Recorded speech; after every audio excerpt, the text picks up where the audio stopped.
അനുദിനമുള്ള തുടർച്ചയായ ബൈബിൾ വായന നമുക്ക് ശ്രവിക്കാം. അവൻ സംസാരിച്ചു കൊണ്ടിരിക്കുമ്പോൾ തന്നെ 12 പേരിൽ ഒരുവനായ യൂദാസ് അവിടെ എത്തി. അവനോടുകൂടെ പ്രധാന പുരോഹിതന്മാരുടെയും ജനപ്രമാണികളുടെയും അടുക്കൽ നിന്ന് വാളും വടികളുമായി ഒരു ജനക്കൂട്ടവും വന്നിരുന്നു. ഒറ്റുകാരൻ അവർക്ക് ഈ അടയാളം നൽകിയിരുന്നു: ഞാൻ ആരെ ചുംബിക്കുന്നുവോ അവൻ തന്നെ, അവനെ പിടിച്ചുകൊള്ളുക. അവൻ പെട്ടെന്ന് യേശുവിൻ്റെ അടുത്ത് ചെന്ന്, ഗുരോ സ്വസ്തി എന്ന് പറഞ്ഞ് അവനെ ചുംബിച്ചു. യേശു അവനോട് ചോദിച്ചു, സ്നേഹിതാ, നീ എന്തിനാണ് വന്നത്? അപ്പോൾ അവർ മുന്നോട്ട് വന്ന് യേശുവിനെ പിടിച്ചു.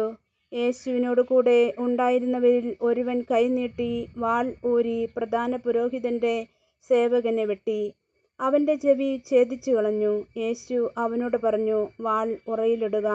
വാളെടുക്കുന്നവൻ വാളാൽ നശിക്കും. എനിക്ക് എൻ്റെ പിതാവിനോട് അപേക്ഷിക്കാൻ കഴിയുകയില്ല എന്നും ഉടൻ തന്നെ അവിടുന്ന് എനിക്ക് തൻ്റെ ദൂതന്മാരുടെ 12 വ്യൂഹങ്ങളെ അയച്ചു തരികയില്ല എന്നും നീ വിചാരിക്കുന്നുവോ? അങ്ങനെയെങ്കിൽ ഇപ്രകാരം സംഭവിക്കണമെന്ന വിശുദ്ധ ലിഖിതം എങ്ങനെ നിറവേറും?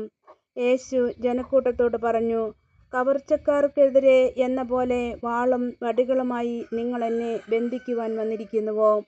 ഞാൻ ദിവസവും ദേവാലയത്തിലായിരുന്നു, നിങ്ങളെ പഠിപ്പിച്ചിരുന്നു, നിങ്ങൾ എന്നെ പിടിച്ചില്ല. പ്രവാചകന്മാരുടെ ലിഖിതങ്ങൾ പൂർത്തിയാകുവാൻ വേണ്ടിയാണ് ഇതൊക്കെ സംഭവിച്ചത്. അപ്പോൾ ശിഷ്യന്മാരെല്ലാവരും അവനെ വിട്ട് ഓടിപ്പോയി. ഈശോ മിശിഹായിക്ക് സ്തുതിയായിരിക്കട്ടെ.